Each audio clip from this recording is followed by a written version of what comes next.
সংসদীয় কমিটি সেটার প্রস্তাবনাতেই বলে থাকবে এই কমিটির কাজ কি। সুতরাং ওখানে সংবিধানের সংশোধনের জন্য বিশেষ কমিটি গঠন করার জন্য আমি প্রস্তাব দিয়েছি, সরকারি দল, বিরোধী দল, স্বতন্ত্র সদস্য সহ সবাই। সেই বিশেষ কমিটিতে যারা অন্যান্য দলের প্রতিনিধি সংসদে আছে, সরকারি দল, বিরোধী দল বাদেও, তাদের সবাইকে অন্তর্ভুক্ত করতে হবে। এবং এই সংসদীয় কমিটি সংসদ সদস্য এবং সংসদ সদস্যের বাইরেও জাতির মধ্যে যারা বিশিষ্ট সংবিধান বিশেষজ্ঞ, স্টেক হোল্ডার, পত্রিকার সম্পাদকবৃন্দ, এডিটরবৃন্দ, আর বিভিন্ন ইলেকট্রনিক এবং প্রিন্ট মিডিয়ার বিশিষ্ট সাংবাদিক এবং এডিটরবৃন্দ সহ যারা স্টেক হোল্ডার, বিশিষ্টজন, সবাইকে আহ্বান করতে পারে।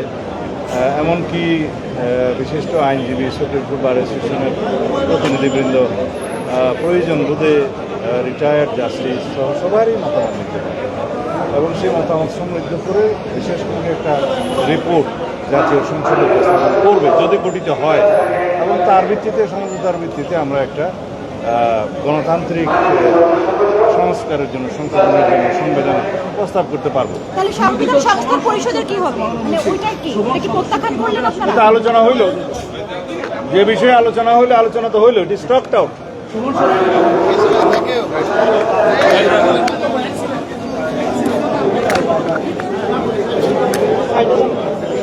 কি বললো ভাই?